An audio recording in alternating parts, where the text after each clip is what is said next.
नमस्कार बाळांनो, पुन्हा एकदा स्वागत आहे तुमच्या सर्वांचं नवीन एका व्हिडिओमध्ये. तर 1 जानेवारीपासून ते 10 जानेवारीपर्यंत म्हणजेच 12 जानेवारीपर्यंतचं अॅनालिसिस करूया आपण. मागच्या महिन्याचा मंथली अॅनालिसिसचा व्हिडिओ पण राहिलेला आहे. तो पण बनवायचा आहे. थोडासा टाईम भेटला की बनवूया, नो प्रॉब्लेम. बघा कुठं आहे 1 जानेवारीला सुट्टी होती. 2 जानेवारीपासून मार्केट चालू झालं. एकदम 1 ते मला वाटतंय सगळे दिवस जबरदस्त गेलेत. तुम्हाला पण गेले असतील. बघा अजून एक गोष्ट, कोणत्या फ्रॉडच्या नादी लागू नका. आपण कोणासोबतही कोलॅबोरेशनमध्ये नाही. आपण सेल्फ ट्रेडिंग करतोय सध्याला. कोणी बाहेरचा व्यक्ती आपल्यासोबत जॉइन नाही. ही गोष्ट लक्षात ठेवा. काही लोकांसोबत स्कॅम झाले आहेत. मला मेसेज आलेले पण आहेत. ओके. ठीक आहे. समझने वाले को इशारा काफी है. एवढंच बोलतो.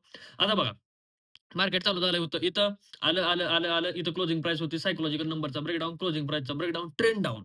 सगळे रिटेलर काय करणार आहेत? सेल साइडला पोझिशन बनवणार आहेत. आपण काय केलं? कन्फर्मेशन कॅन्डल, बाय साइडला एंट्री आणि बघा 55 पॉइंट कन्फर्मेशन कॅन्डल मोठी होती बरं का, मान्य करतो. पण जर बघितलं तर एव्हरेज कॅन्डल होती बाकीच्या कॅन्डलच्या मानानं. त्याच्यामुळे मस्तपैकी एंट्री मिळली. काय घ्यायचं आहे ते तुम्ही ठरवायचा. तुम्ही ह्याच्या व्यतिरिक्त जास्त काय सांगणार नाहीये. अजून एनालिसिस तुम्हाला बघा सांगतो. ह्याच्यानंतर मार्केट फॉल झालं. का फॉल झालं? तर इथं कन्सल्टेशन एरिया होता असा. वर अप साइडला ब्रेकआउट केला, डे हायचा ब्रेकआउट केला आणि म्हणून मार्केटमध्ये फॉल आला. त्यानंतर पी-एस-वाय पासून मार्केटनं सपोर्ट घेतला. सपोर्ट घेतल्यावरती कोण ॲक्टिव्हेट झालं? रिटेलर ॲक्टिव्हेट झाले. बाय साइडला मार्केट कुठे येणार? डाउन साइडला येणार. एकदम सिंपल विषय. त्याच्यानंतर हा की जानेवारी आहे, 3 जानेवारी आहे. त्यानंतर बघा 3 जानेवारी मार्केट चालू झालं इथं. बघा इथे एक रेझिस्टन्स आहे. हा रेझिस्टन्स आहे. दिसला? कसला रेझिस्टन्स आहे? डे हायचा रेझिस्टन्स आहे. चालू झालं मार्केट इथं. डे हाय पासून रेझिस्टन्स घ्या. बऱ्याच लोकांनी फिबला एंट्री घेऊन एक्झॅक्टली इथं टार्गेट बुक केले मार्केटमध्ये आणि बाय साइडला एंट्री मारून मी ट्रेड घेतलेला नव्हता. त्यानंतर फॉल आला. त्यानंतर एम पॅटर्न, डे हाय पासून एम पॅटर्न बनलाय. अप साइडला जाणार, तरी पण मी एंट्री घेतलेली नव्हती या ट्रेडमध्ये, कारण मी थोडासा जरा जास्त डिसिप्लिनमध्ये ट्रेड करायला चालू केले 1 जानेवारीपासून. ह्या ओपनिंगचा सपोर्ट होता. बाय साइडला एंट्री मी मारलेली नव्हती. ज्यांनी मारली काय चुकीचं नाही. रेटरपासून सेलिंग घेतली, एम पॅटर्न अजून काय पाहिजे मार्केटमध्ये? अपसाइड मोमेंटम येणारच येणार. ह्याच्यानंतर बघा, इथं ज्यांनी सेल मारलेला आहे त्यांचा लॉस झाला असेल. ओके. पण एक लक्षात ठेवा, आता इथं मार्केटनं एवढं कन्सल्टेशन केलं आहे, म्हणजे रेजिस्टन्स पासून काय आले? सेलिंग आली. प्रॉपर टेस्ट शिवाय सेल साइडला एंट्री बनवायची नसते. प्रॉपर शिवाय म्हणजे कसं पाहिजे? प्रॉपर असं पाहिजे आणि इकडे रेजिस्टन्स आहेत मार्केटमध्ये. मग इथं सेल साइडला एंट्री बनवण्यात काही सुद्धा सेन्स नाही. पुढचा दिवस कोण आहे? जानेवारी 6. बघा जानेवारी 6ला काय होता? इथे एक रेजिस्टन्स होता. ओके. चालू झालं मार्केट. तर मला वाटतं या दिवशी पण मी ट्रेड बनवलेला नाहीये. माझा असा अंदाज आहे. इथं चालू झालं, अपसाइड गेलं, रेड कॅन्डल आली. बरोबर. परत गेलं इथं काही खास प्राइस एक्शन नाहीये, काही नाहीये. रेजिस्टन्सपासून थोडी सेलिंग आली. काहीच बनलेलं नाही मार्केटमध्ये. अपसाइड गेलं आणि अचानक फॉल आला.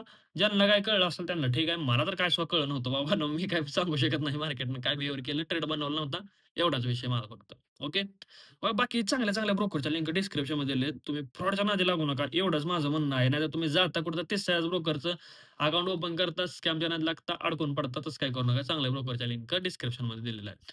पुढचा दिवस सायकॉलॉजिकल नंबर मार्केट चालू झालं. इथं बायिंग आली. सायकॉलॉजिकल नंबरपासून फिबमध्ये सरळ-सरळ सेल झाला एंट्री डाउन साइडला मार्केट. तुम्हाला वाटत असेल क्लोजिंगचा मार्केटमध्ये ब्रेकडाउन आहे. चला, क्लोजिंगचा ब्रेकडाउन आहे मान्य आहे.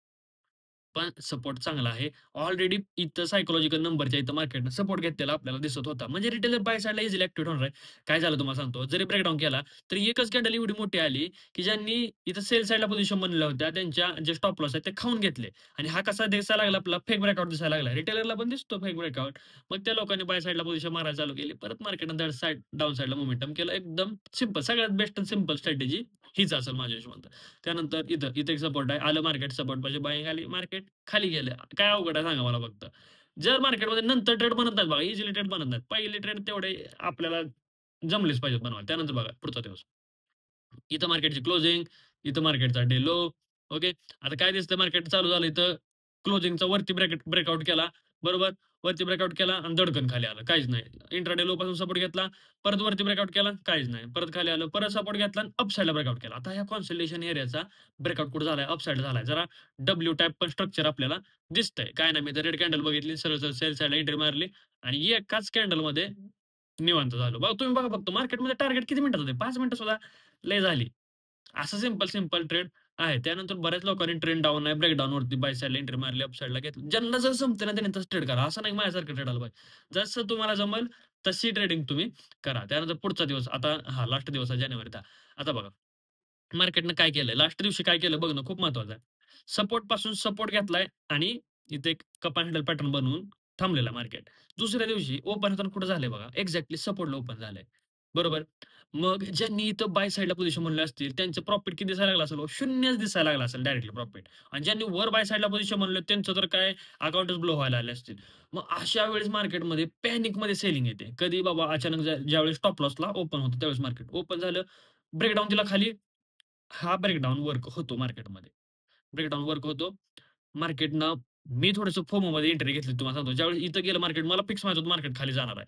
खाली गेलं मला वाटलं आता काय नाही सुटतं मार्केट जातंय खाली. मी पहिला हा ट्रेड माझा फोमोमधला झाला असेल. थोडं अप साइडला आलं, सेल साइडला पोझिशन मारली. पण मार्केट पूर्ण स्टॉप लॉसच्या जवळ गेलो होतो. मी फक्त शिव्या देत होतो त्यावेळेस. दुसरं काहीच काम नव्हतं.